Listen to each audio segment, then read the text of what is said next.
Kagabi pala, kagabi may nagpalipad ng drone si Erwin. Yung drone niya pinalipad niya kagabi mga 6:30. Ayun, pag fly away nawala, sayang. Bumagsak doon sa may Maris, kaso pinuntahan nila hindi na makita kung na kung saan bumagsak, pero estimate ko dyan lang, kabilang kanto lang namin. Estimate ko rin, tsaka baka bumagsak doon sa bubong ng bahay, kaya doon sa kalsada hindi niya nakita. So yun, know, yung mga 5 bagay na dapat iwasan natin kapag nagpapalipad tayo ng drone.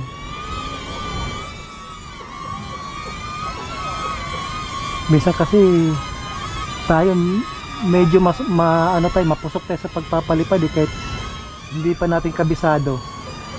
Wala, sige, practice and practice. Sayang tuloy, nawala. 86% yung battery. Sayang yun, yung drone niya. Medyo may kamahalan din. Tayo naman kahapon, na-experience natin ulit. Pangatlong beses na bumagsak yung ating drone. Buti dito lang sa malapit. Kasi kagaya nito, maraming obstacle, may ibon pa. Marami pang obstacle. Dapat iwasan natin yan, lalo pat nagpa-practice tayo sa pagpapalipad ng ating drone. Iwasan natin yung mga bagay na yan. Kasi pag buti na nga lang itong drone natin si Neo, merong ano siya, meron siyang propeller guard. Hindi kung kagaya ng mga na walang propeller guard, wala na, bali-bali na yan.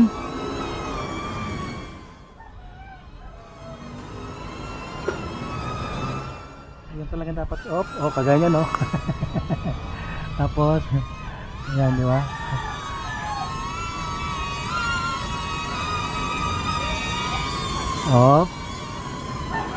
Kasi yung direction niya, kapag baguhan ka pa, malilito pa tayo eh. Hindi kagaya ng mga sanay na, wala na, kahit yung kagaya niyan, no? Kagaya niyan. Kapag baguhan ka sa pagpapalipad ng drone, dapat wag mong laging gamitin yung ganyan, left, right and left. Kasi minsan lalo na kapag hindi mo nakikita yung drone, tapos dito ka lang magbabase sa RC nya, sa cellphone natin, mahirap yun. Kasi baguhan pa tayo eh. Yung pagpapalip and right pala natin, baliktad. Nangyari na sa akin yan yung pangatlong beses na palipad natin, na nahulog, crash landing siya sa mula 4th floor, sumabit sa trusses, bagsak. Kasi nga hindi natin nakita actual yung drone, dito natin nagbase sa monitor. Yun na, yari na, nag left and right, kagaya niyan, left and right. Tapos yung pala sumabit na sa puno ng dahon, kasi hindi nga natin nakikita. Hindi kagaya ng mga sanay ka na sa pagpapalipad, kahit nakapikit yan sila, alam na alam nila yung ginagawa nila. Tayo mga pro pa lang, wala, kaya kunting ingat. Tapos yung pagpapalipad din na, kagaya, paatrasin natin, ay, naka-atras. Hindi mo nakikita yung drone. Isa rin yan sa mga dahilan kung bakit nagkakaroon ng crash landing yung ating drone. Kailangan talaga ingat, doble ingat. Huwag masyadong mapusok sa pagpapalipad.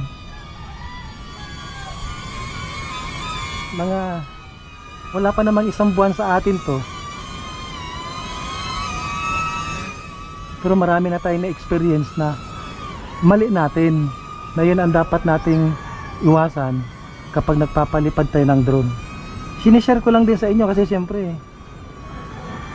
nakaranas na rin tayo ng naranasan na rin natin pabagsakin siya. Medyo masakit, nakakatakot nga pag bumabagsak siya kasi siyempre medyo may kamahalan. Buti na nga sa pangatlong bagsak niya na hanggang sa fourth floor. Hindi pa talaga na warak yung ano, yung gimbal niya, yung camera. Kasi kung nabasag yun, wala na. Ko po. Yun. Konting ingat kapag nagpa-practice. Yung pagpapalinga, sinasabi ko na yung kaganyan, left, right and left na side swipe niya, tapos yung back and front flying, iwasan yan. Kasi nga hindi natin pakabisado yung item natin, yung drone. Tapos yung mga kaganyan, may mga obstacle, mga dahon, mga sanga, dapat talaga wag mong ipilit. Na-experience na rin natin yan. Sinubukan nating ipasok, o tas sumabit sa dahon, sumabit sa sanga-sanga na matigas-tigas, bug, kalampag. Buti na rin, hindi na rin siya na ano, hindi pa rin siya nasira. Kumbaga kinawaan pa rin tayo. Huwag masyadong magtitiwala sa pagpapalipad ng drone. Kasi nga, tas kagaya nito, yung pagpapractice natin, papetiks-petiks lang kasi ang daming obstacle eh. Pwedeng masira yung drone mo kung iisipin mo na ano, yung mapilit ka talaga na palipad ka ng palipad, tapos kahit hindi mo pa kabisado, ala sige, sumabit nga dyan minsan sa ano eh, dyan sa malunggay.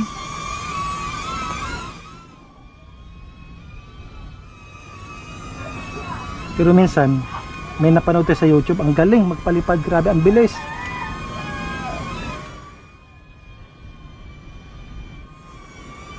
Mga ano na sila eh, mga sanay na eh.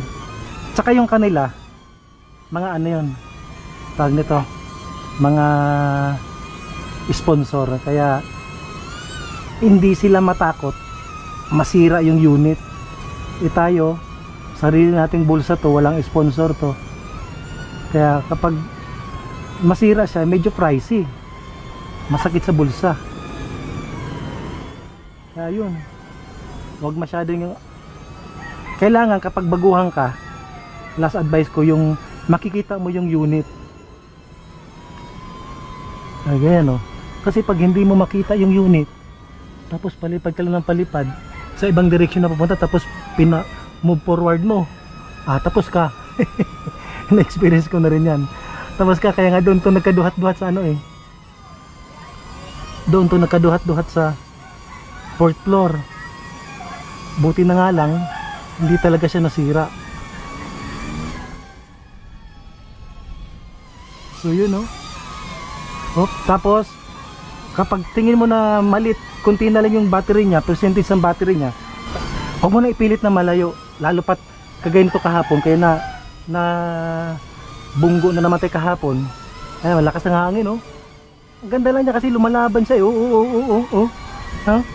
Lumalaban siya sa hangin. Pero dapat iwasan niya kapag malakas ang hangin, huwag ipilit. Kasi maaring kapag malakas ang hangin, maaring sumimplang yung ating drone. Patras nga natin. Whoop. Hello. Diyos ko, sa wala pang isang buwan, ang dami na natin na experience, kahit pa ilang minuto lang yung palipad-lipad natin. Kasi medyo pricey talaga siya.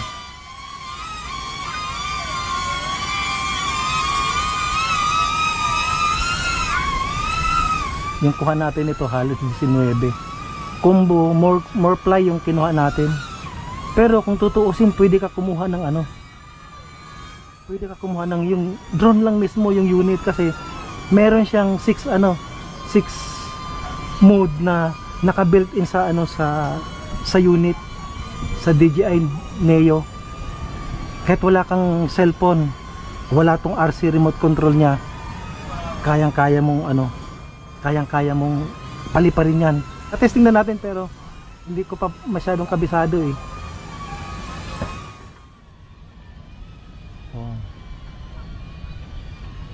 Kaya pwede ka bumili kahit ito lang, yung yung drone lang mismo.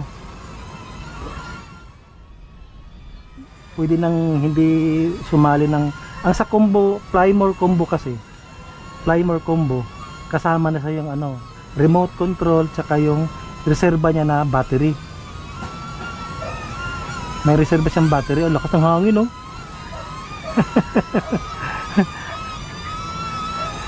Up, ala, 27% na. Baba na natin.